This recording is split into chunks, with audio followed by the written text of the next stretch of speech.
તો શું કે મારી યુટ્યુબ ફેમિલી મોજમાં ને પાછો નવો વ્લોગ લઈને આપણે આવી ગયા છીએ. અરે સોરી, વ્લોગ નહીં, ઇન્ફોર્મેશન વિડીયો લઈને આપણે આવી ગયા છીએ. અને થંબનેલ ને ટાઇટલ જોઈ તમને ખબર પડી જ ગઈ છે કે આપણે વિડીયો શેના ઉપર બનાવવાના છીએ. વિડીયો બનાવવાનો વિચાર નહોતો, પણ બધાની કમેન્ટ આવતી હતી ને એટલે મેં કીધું એક એક જણાને કહીશ ને તો મેળ નહીં આવે, એટલે વિડીયો જ બનાવી નાખું. તો વિડીયોમાં એવું છે કે મારું આઈડી જે હતું ને પરમનન્ટ ડિસેબલ થઈ ગયું હતું.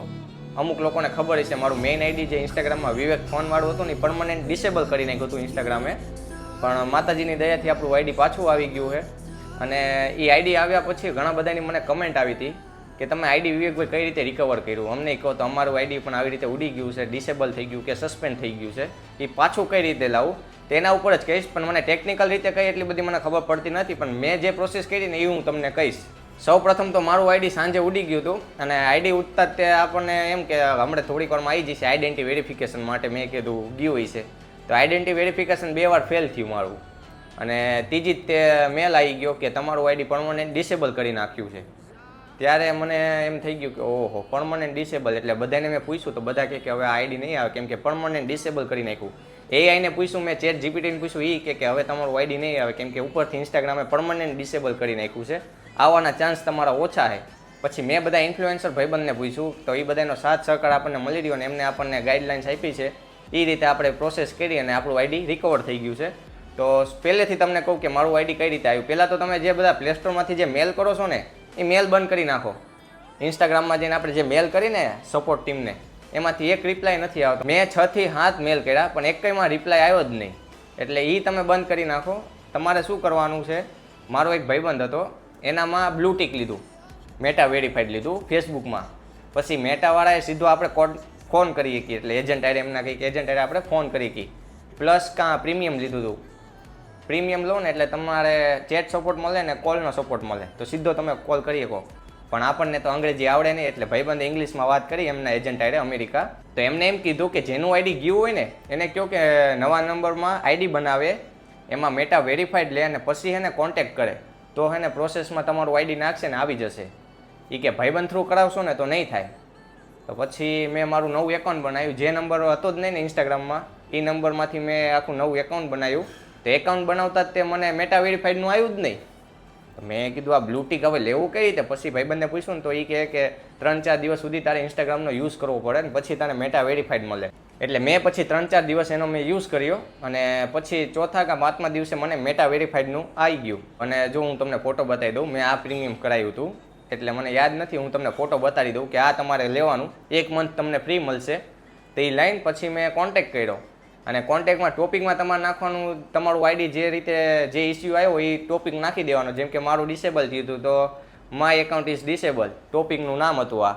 અને પછી આના એજન્ટ હારે તમારી વાતચીત થાય, અને તમારે જે તમારું આઈડી હોય ને એનો જીમેલ એકાઉન્ટ નાખવાનો, પછી તમારું સ્ક્રીનશોટ પાડેલો હોય તે સ્ક્રીનશોટ નાખી દેવાનો, અને તમારો કોન્ટેક્ટ નંબર નાખવાનો જે આઈડી હારે કનેક્ટ હોય ને એ, અને જીમેલ એકાઉન્ટ નાખવાનું. પછી બીજું શું નાખવાનું હતું, આ આધાર કાર્ડ નાખવાનું આઈડેન્ટિટી વેરિફિકેશન માટે.